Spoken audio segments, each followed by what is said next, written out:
भाजपा प्रदेश मुख्यालय कुशाभाऊ ठाकरे कार्यालय में एक दूसरे को बधाई और शुभकामनाओं की यह तस्वीर चुनाव प्रबंधन समिति की बैठक की है। लोकसभा चुनाव में भाजपा की बम्पर जीत के बाद यह पहली बैठक हुई जब सभी नेता एक साथ जुटे। सीएम से लेकर संगठन के सभी बड़े पदाधिकारी एक साथ बैठे। बैठक में सबसे पहले सबको बधाई और नए सांसदों का स्वागत किया गया। सांसदों की पहली बैठक में ही संगठन की तरफ से आगामी निर्देश जारी कर दिए गए हैं। भाजपा के आला नेताओं और संगठन के पदाधिकारियों ने 10 सांसदों की अपने अपने क्षेत्र में जनता से किए गए वादों को पूरा करने के निर्देश दिए गए हैं। इसके साथ ही अपने अपने क्षेत्र के काम और समस्याओं को संसद में उठाकर उनका निराकरण कराने के लिए भी कहा गया है। छत्तीसगढ़ में लोकसभा चुनाव पूरे देश में चुनाव परिणाम आने के बाद और छत्तीसगढ़ में 11 में से 10 लोकसभा क्षेत्रों पर विजय प्राप्त करने की दृष्टि से वो प्रबंधन समिति की जो महत्वपूर्ण हमारे पदाधिकारी, हमारे जितने भी पूर्व विधायक, हमारे वर्तमान में जो सांसद जीत कर आए हैं, पूर्व सांसद सहित सभी हमारे पदाधिकारियों की आज प्रबंधन समिति के जो संयोजक आदरणीय शिवरतन शर्मा जी सहित सभी की बैठक आज संपन्न हुई है।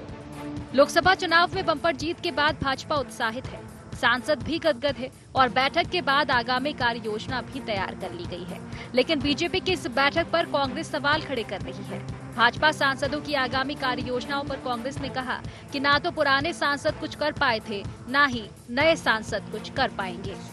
चुनाव में भारतीय जनता पार्टी जनता से वादा जो करती है उसको कभी पूरा नहीं करती है। इनके प्रत्याशी जब सांसद या विधायक का चुनाव जीत जाते हैं तो अपने वादों को, अपने कमिटमेंट को भूल जाते हैं। भारतीय जनता पार्टी के पिछली बार 9 सांसद थे, किसी भी सांसद ने छत्तीसगढ़ के हक की आवाज नहीं उठाई थी। अब आज सांसदों की बैठक में, नए जीते हुए प्रत्याशियों की बैठक में भारतीय जनता पार्टी उनको अपने कमिटमेंट को जल्दी पूरा करने की बात कर रही है, हास्यास्पद है। लोकसभा चुनाव के बाद अब एनडीए सरकार बनने जा रही है, जिसमें छत्तीसगढ़ प्रदेश से भाजपा का योगदान अच्छा रहा है। ऐसे में अब आगामी कार्य योजना भी तैयार हो गई है, लेकिन देखने लायक ये होगा कि इस कार्य योजना का कितना लाभ अब जनता को मिल पाता है या नए 10 भाजपा सांसद जनता की उम्मीदों पर कितना खरा उतर पाते हैं। रायपुर से स्टेट हेड निधि प्रसाद की रिपोर्ट।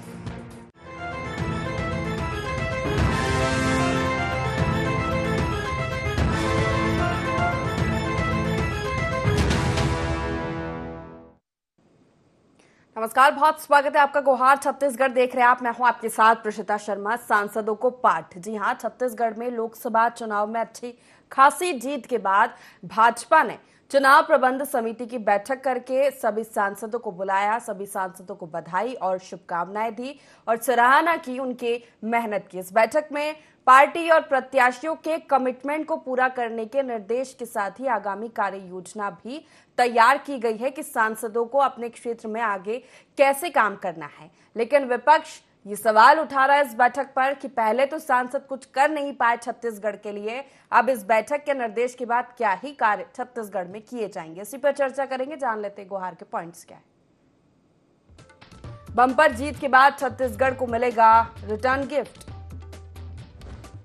प्रदेश की हक की आवाज बुलंद कर पाएंगे बीजेपी के सांसद। गठबंधन सरकार में कितना चल पाएगा बीजेपी सांसदों का जोर। कांग्रेस को क्यों नहीं दिख रही बीजेपी सांसदों से उम्मीद।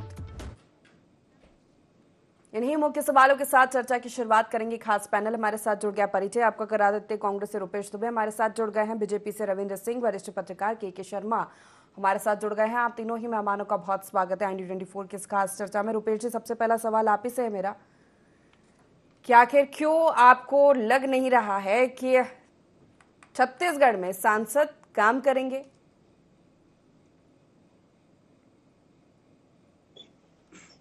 देखिए, छत्तीसगढ़ में भाजपा की सरकार बनने के बाद मंत्रियों को, मुख्यमंत्री जी को प्रशिक्षण की नौबत आ गई है और उसी तर्ज पर अभी जो सांसद जीते हैं उनको पाठ पढ़ाया जा रहा है।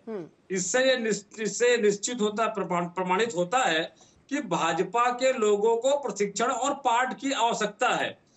जनता ने जनादेश दिया है। इनके पिछले 9 सांसद थे, लेकिन उन्होंने छत्तीसगढ़ में केंद्रीय योजनाओं को लाने के लिए अपने क्षेत्र की जनता को किस प्रकार से सुविधाएं दे, इसके लिए उन्होंने कोई कार्य नहीं किया। और तो और जो विकास की परिकल्पना ये बताते हैं, ऐसा कोई विकास नहीं किए हैं जिससे आम जनता की जेब में डाका डाले या आम जनता को आर्थिक बोझ सहना ना पड़े। भाजपा सिर्फ और सिर्फ अपने जुमलों की राजनीति करते हुए आम जनता को चलावे के साथ ये सत्ता प्राप्त करती है, चुनाव जीतती है।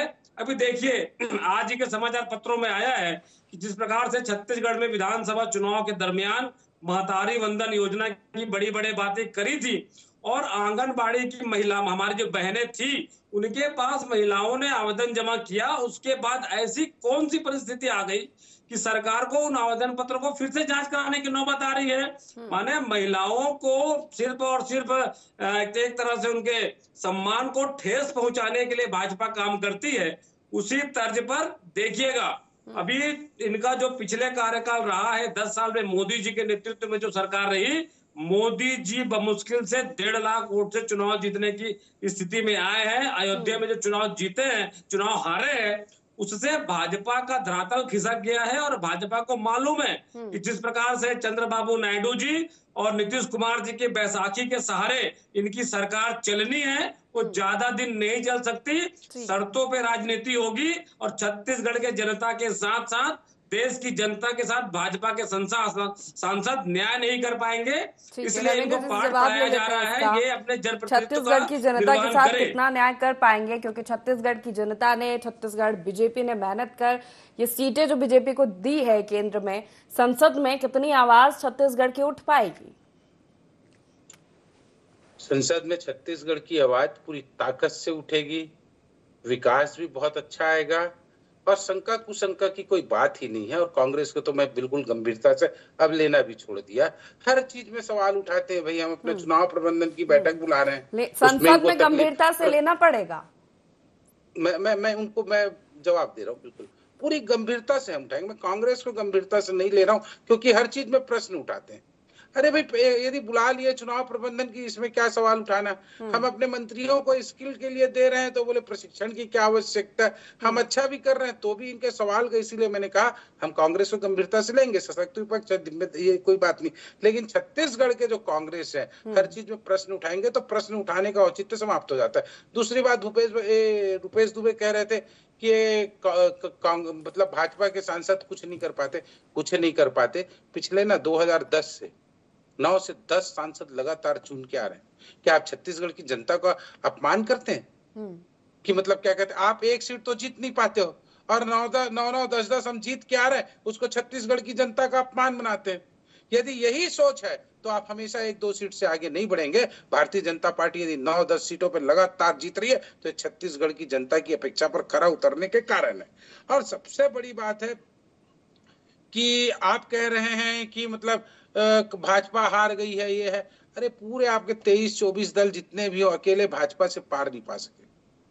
छत्तीसगढ़ में जो छत्तीसगढ़ के सांसद चुने गए हैं, छत्तीसगढ़ की जनता की उम्मीदों पर खरा उतरते हैं। और फिर मैं कह रहा हूँ, ना कहीं हम किसी की बैसाखी पे है चंद्रबाबू नायडू के, न ही नीतीश कुमार के। किस बात की बैसाखी भाई? वो तो हमारे प्री अलायंस है, पहले के, हमारे चुनाव के पहले के गठबंधन है।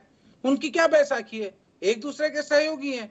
सचिन तेंदुलकर, विराट कोहली हमेशा सेंचुरी मारे, जरूरी है क्या? हम 272 अपने दम पे नहीं लाए, तो हमारे अलायंस तो है ना। हमने बाद में किया है क्या? वो बैसाखी जो होंगे बिल्कुल वो मदद करेंगे, उनका मदद भी लेंगे। और हमने तब भी किया है जब बिहार में नीतीश कुमार से हमारी भाजपा की सीटें ज्यादा थी, तब भी हमने नीतीश कुमार जी को मुख्यमंत्री बनाया था।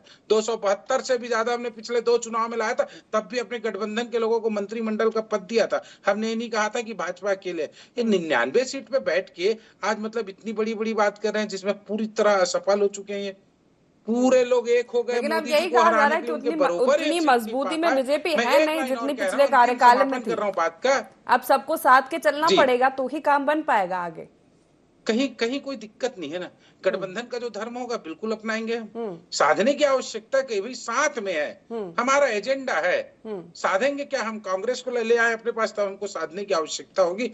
बिल्कुल हम सब मिलकर काम करेंगे। हमारा प्रिय अलायंस है, हमारे आपस में मत भिन्नता नहीं है, बिल्कुल वैचारिक समानता है और बहुत अच्छा काम करेंगे। छत्तीसगढ़ पहले की तरह विकास का काम करेगा, हम पे भरोसा है। ये एक या सीट पे से ज्यादा कभी नहीं पाएगी कांग्रेस। चलिए ठीक है, यही विचारधारा रही तो ठीक है। यही विचारधारा शर्मा जी रही। से एक प्रतिक्रिया ले लेते हैं। शर्मा जी, क्या लगता है आपको 2019 के जो परिणाम थे उसमें भी छत्तीसगढ़ से 9 सांसद चुनकर आए थे, अब 10 सांसद चुनकर आए हैं पिछले कार्यकाल, और अब देखें तो क्या काम छत्तीसगढ़ में होना बहुत जरूरी है, आवाज संसद में उठना बहुत जरूरी है छत्तीसगढ़ की जनता के लिए। निश्चित रूप से छत्तीसगढ़ में जैसे हवाई सुविधा की आवश्यकता है, वनोपज को हमको विदेशों तक भेजने की बात है तो कार्गो की आवश्यकता होती है। इसके साथ ही रायपुर में अंतर्राष्ट्रीय हवाई अड्डे के रूप में प्रमोट करने की है। रेलवे सुविधाओं की आप देखेंगे लोकसभा चुनाव में तमाम मांगे जो है, राजनांदगांव क्षेत्र में आप देख लेंगे, सरगुजा में देख लेंगे, सब तरफ ये मांगे उठती रही, बस्तर में, कांकेर में। तो रेल सुविधाओं के विस्तार की आवश्यकता है। इसके साथ ही यहाँ पे आप देखेंगे कि डबल इंजन की सरकार, जो मोदी की महत्वपूर्ण बात यह है कि जो मोदी की गारंटी यहाँ पे लागू की गई है, जो बड़ी बड़ी अभी बहुत सारे 500 रुपए में सिलेंडर देने की बात है और 16,000 करोड़ का ऋण ले चुके हैं। तो ये तमाम योजनाओं को, मोदी की गारंटी को पूरा करने के लिए केंद्रीय सहायता की आवश्यकता होगी। अभी इसके लिए एक डबल इंजन की सरकार की आवश्यकता थी और मुझे लगता है कि ये केंद्र में भी भाजपा की सरकार बनने से छत्तीसगढ़ के सरकार को सहूलियत होगी और केंद्र से पर्याप्त लाभ मिलेगा। जिस तरह से जो पक्षपात का आरोप कांग्रेस लगाती थी वो नहीं लगेगा। आज की जो बैठक में जो भाजपा की ओर से जो बात कही जा रही है, आपने जो सवाल उठाया है, जो गुहार के पॉइंट है, उस पर भी यदि बात करें तो 68 सीटों विधानसभा सीटों पर भाजपा को लीड मिली है। अभी बात करें तो विधानसभा में 54, अब जाके 68 में बढ़ गया है। वोटिंग परसेंट भी भाजपा का बढ़ा है। और मुख्यमंत्री ने आज एक बड़ी बात इस बैठक में की है कि कांग्रेस के बड़े बड़े सुरमाओं को भाजपा ने चूरमा बना दिया है। ये उनका टेक लाइन आज चल रहा है। उसके साथ ही साथ आज तमाम गुहार की पॉइंट की यदि बात करें तो बम्पर सीट के जीत के बाद जो अभी छत्तीसगढ़ में बात चल रही है तो उसमें क्या कैबिनेट का दर्जा मिलेगा, क्योंकि अब तक राज्य मंत्री का ही दर्जा यहाँ के सांसदों को मिला है। वो भी एक एक करके, चाहे वो रमेश बैस हो, रमन सिंह हो, चाहे विष्णुदेव साय हो, चाहे रेणुका सिंह हो।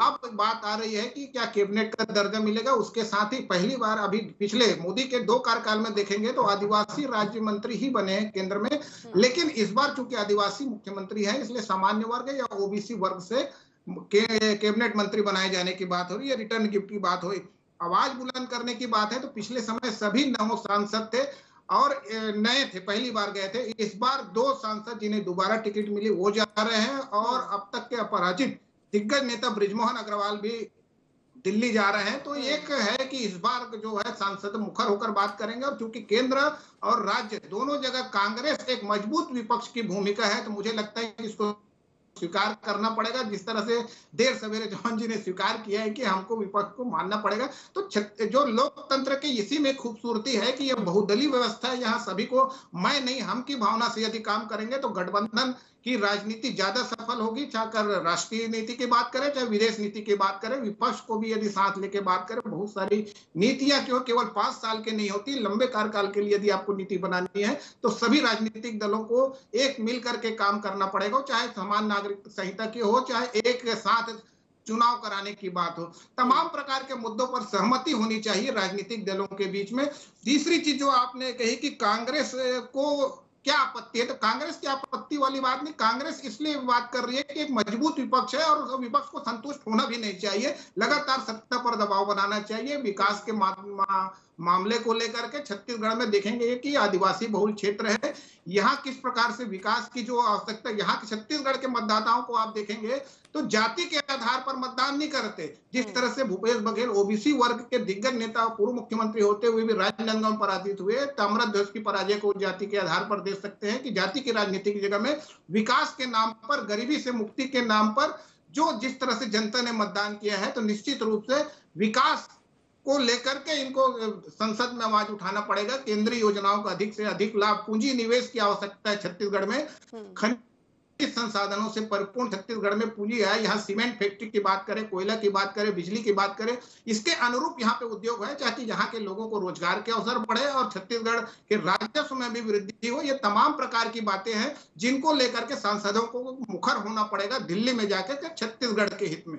जी बिल्कुल। रुपेश जी, जैसे कि डबल इंजन की सरकार की बात की शर्मा जी ने भी की, हमने देखा विधानसभा चुनाव के दौरान भी इसी फॉर्मूले को लेकर छत्तीसगढ़ में बीजेपी ने प्रचार किया, लोकसभा चुनाव में भी इसके फायदे गिनाए गए और निश्चित ही इसका फायदा मिलेगा छत्तीसगढ़ को। जब आपकी सरकार थी आप ये आरोप लगाते थे पक्षपात का, वो आरोप नहीं लगेगा?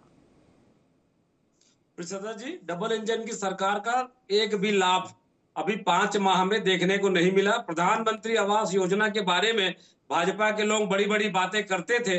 प्रधानमंत्री योजना में कैबिनेट का पहला निर्णय होने के बाद आज तक किसी भी हितग्राही को 1 पैसा देने में भाजपा की सरकार असक्षम रही है। सबसे महत्वपूर्ण बात, छत्तीसगढ़ में खनिज है, कोयला है, और छत्तीसगढ़ में जिस प्रकार से हसदेव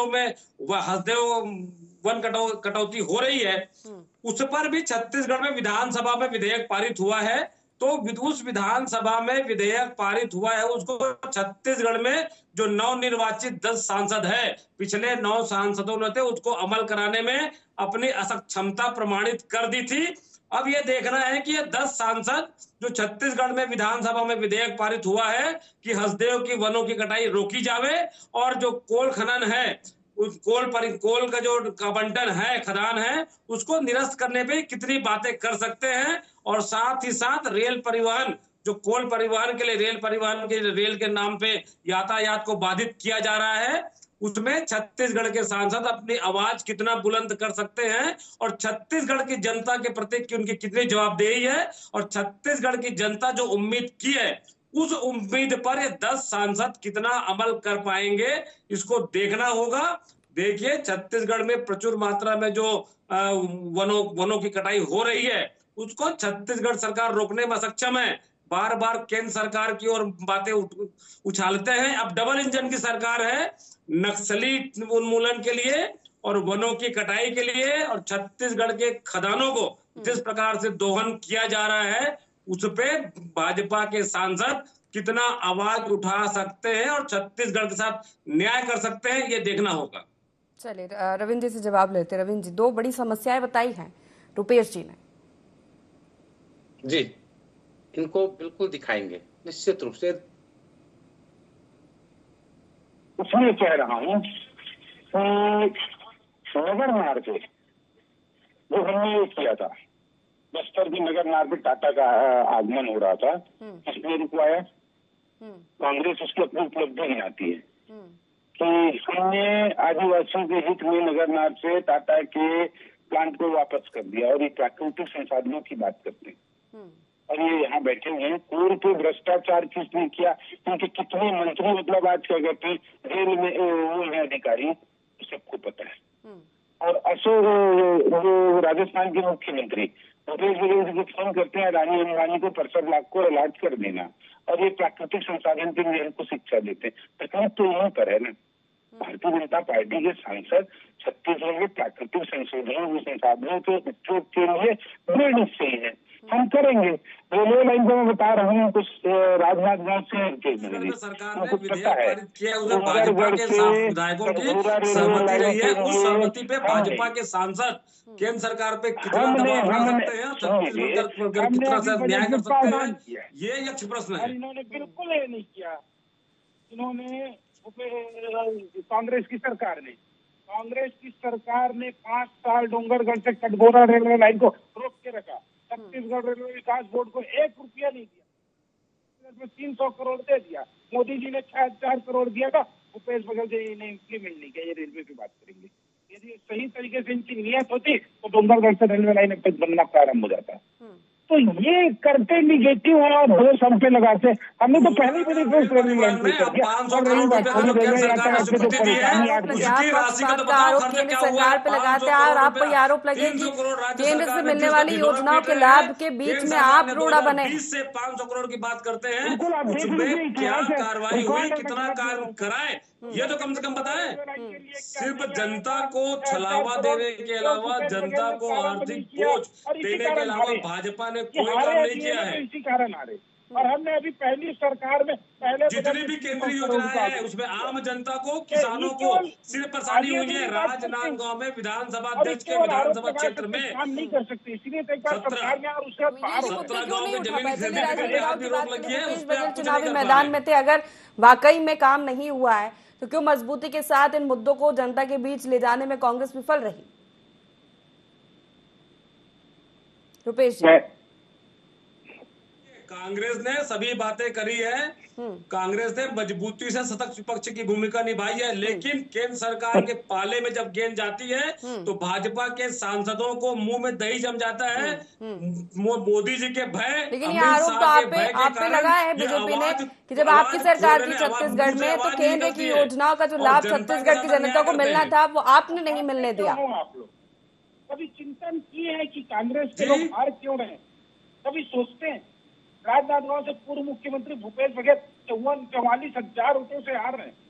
आप बताइए, 44,000 नहीं, भूपेश बघेल की के मतलब चुनाव नहीं, लड़ने से कांग्रेस ऐसा वैसा के सांसद 1,10,000 मतलब कोई काम करना नहीं है। कारण भूपेश बघेल जी का व्यक्तित्व के कारण मात्र 44,000 हुआ। कांग्रेस की हार है, भाजपा का जनादेश राजनांदगांव लोकसभा क्षेत्र में घटा है। भाजपा ने पिछले चुनाव में 51% पाए थे, अभी 49.25% में सिमट गए हैं। भाजपा का पिछला जितना जो हार जीत का अंतर था उसमें 60,000 की कमी, और तो और उप मुख्यमंत्री विजय शर्मा जी के क्षेत्र में 45,000 का हार का अंतर मात्र 10,000। इस प्रकार की भाजपा की मार्जिन कम होने से ही संतुष्ट है छत्तीसगढ़ में। लेकिन फिर भी अगर बात की जाए छत्तीसगढ़ में समस्याओं की, नक्सलवाद सबसे बड़ी समस्या है छत्तीसगढ़ पे, जिस पे लगातार केंद्र से अमित शाह, नरेंद्र मोदी और बीजेपी राज्य सरकार जो काम करे, कह रहे कि 3 साल में नक्सलवाद का खात्मा कर दिया जाएगा छत्तीसगढ़ से। क्या लगता है आपको कि अब तो मतलब फुल फ्लैश में बीजेपी काम करेगी छत्तीसगढ़? निश्चित रूप से डबल इंजन की सरकार का लाभ छत्तीसगढ़ को मिलेगा, यही जनता को अपेक्षा है। और सांसद जो है सक्रियता के साथ छत्तीसगढ़ के जनता के साथ जो वादा किया अभी चुनाव के दौरान उनको पूरा करने के लिए अपनी सक्रियता का परिचय संसद में देंगे। और छत्तीसगढ़ के लिए जैसे पूंजी निवेश की बात है, नक्सली हिंसा से समाप्ति की बात है, आदिवासियों के हित के लिए बात है, छत्तीसगढ़ को गरीब राज्य से जो गरीबी से मुक्ति के लिए मतदाताओं ने मतदान किया है, आज खासकर आदिवासी मतदाता नंगे पैर जो वहां तक मतदान केंद्र तक पहुंचे, इनकी आशा और अपेक्षा के अनुरूप यदि छत्तीसगढ़ को विकसित राज्य की श्रेणी में जो खनिज संसाधन से सब परिपूर्ण छत्तीसगढ़ है, इसको किस रूप से जो अमीर धरती के गरीब लोग कहे जाते हैं, तो ये कब हम छत्तीसगढ़ को विकसित राज्य के श्रेणी करेंगे, लोगों की भावनाओं के अनुरूप यदि ये सांसद काम करेंगे तो मुझे लगता है कि छत्तीसगढ़ को राष्ट्रीय नेतृत्व के माध्यम से या केंद्र सरकार के माध्यम से जो लाभ मिलेगा, और विष्णुदेव सरकार, दोनों सरकार मिलकर के छत्तीसगढ़ को मोदी की गारंटी का जो वादा किए हैं उस पर कितना फुलफिल कर सकते हैं, इन सब विषयों पर इंतजार करना पड़ेगा। जी रविंद्र जी, शर्मा जी ने एक बात और कही थी कि कैबिनेट में दर्जा, क्या छत्तीसगढ़ को ये मिलेगा? राजनीति अनंत संभावनाओं का द्वार है और लगातार छत्तीसगढ़ ने बहुत शानदार प्रदर्शन किया। मैं तो बिल्कुल चाहूंगा कि छत्तीसगढ़ के सांसदों को कैबिनेट मिनिस्टर का दर्जा देना चाहिए और हो सकता है मिले, ये तो भविष्य के गर्भ में, लेकिन मैं बिल्कुल उम्मीद करता हूँ कैबिनेट मंत्री का दर्जा प्राप्त हो सकता है, होना भी चाहिए। रही बात क्या कहते हैं, थोड़ा सा बात कर गया था छत्तीसगढ़ के सांसदों का परफॉर्मेंस, आप पिछले मतलब 20 सालों में देख लीजिए, 20 सालों कभी भी हम 8 या 9 सीट से कम नहीं आए, तो जनता की अपेक्षा पे है। और बिल्कुल शर्मा जी जो कह रहे हैं, जिस तरह की अपेक्षा हो पा रहे हैं वो बिल्कुल दिखेगा, और नहीं होता तो छत्तीसगढ़ की जनता इतनी मैच्योर्ड है कि जो सरकार निकाली होती उसको एक बार में हटा देती, मतलब की सरकार को हटा दी। हम काम कर रहे हैं, उसको 15 साल राज्य में भी थे और अभी फिर आए हैं, और हमारे सांसद काम कर रहे हैं, इसलिए इतने सालों से विजयी होकर आ रहे हैं। लोकतंत्र में 1-2 बार जनमत करके आप जीत सकते हैं, लेकिन जो लगातार काम करता है जनता उस पर विश्वास करती है, जनता हम पे, हमारे सांसदों पर भरोसा करिए, केंद्र पे हम पे भरोसा करिए, हमारे लोगों पे भरोसा करिए, इसलिए हम जीत कर आते रहे। कांग्रेस बार बार यही बोल सकती है कि ये नहीं कर सकते, तो आप छत्तीसगढ़ की जनता का अपमान कर रहे हैं। कम से कम कांग्रेस के प्रवक्ताओं को चिंतन करना चाहिए कि 20 सालों से छत्तीसगढ़ में भाजपा क्यों है सेंट्रल पे, कारण है कि हम चाहे पक्ष हो चाहे विपक्ष में काम कर रहे हैं। बहुत सारे उदाहरण आप देख लीजिए, रायपुर से विशाखापट्टनम तक जो हम क्या कहते हैं वो हाईवे ला रहे हैं। अगर काम नहीं किया होता तो बार बार क्यों बीजेपी को छत्तीसगढ़ की जनता चुनती? जल्दी से एक कमेंट दे दीजिए। छत्तीसगढ़ की जनता ने भाजपा को जनादेश यदि दिया है तो भाजपा के सांसदों को अपने राजधर्म का पालन करना चाहिए।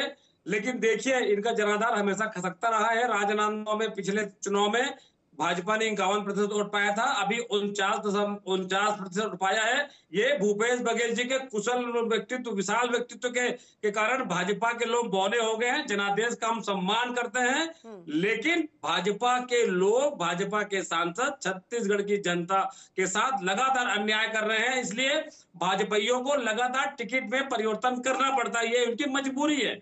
अभी चुनाव जीते हैं, देखते हैं आने वाले दिनों में इन लोग कितने अपने राजधर्म का पालन करते हुए छत्तीसगढ़ की जनता के हितों के लिए काम कर पाएंगे। चलिए ठीक है, आप तीनों मेहमानों का बहुत शुक्रिया हमारे साथ इस चर्चा में शामिल होने के लिए। तो सांसदों को पाठ पढ़ाया गया, नसीहत दी है पदाधिकारियों ने कि जो उन्होंने अपने क्षेत्र की जनता से वादे किए हैं उनको तत्परता से पूरे करने। लेकिन इसके बाद भी सवाल यही है कि जिस तरह 11 में से 10 सीटें छत्तीसगढ़ की जनता ने बीजेपी की झोली में डाली है, तो केंद्र में छत्तीसगढ़ की जनता को, छत्तीसगढ़ को क्या रिटर्न गिफ्ट मिलेगा? ये सांसद छत्तीसगढ़ की आवाज को कितनी बुलंदी के साथ संसद में उठा पाएंगे, कितनी समस्याओं पर और कितने विकास के कार्य छत्तीसगढ़ में होंगे, डबल इंजन की सरकार का और कितना फायदा मिलेगा, ये देखने वाली बात होगी। फिलहाल गुहार छत्तीसगढ़ में इतना ही। आप बने रहिए IND24 के साथ। नमस्कार।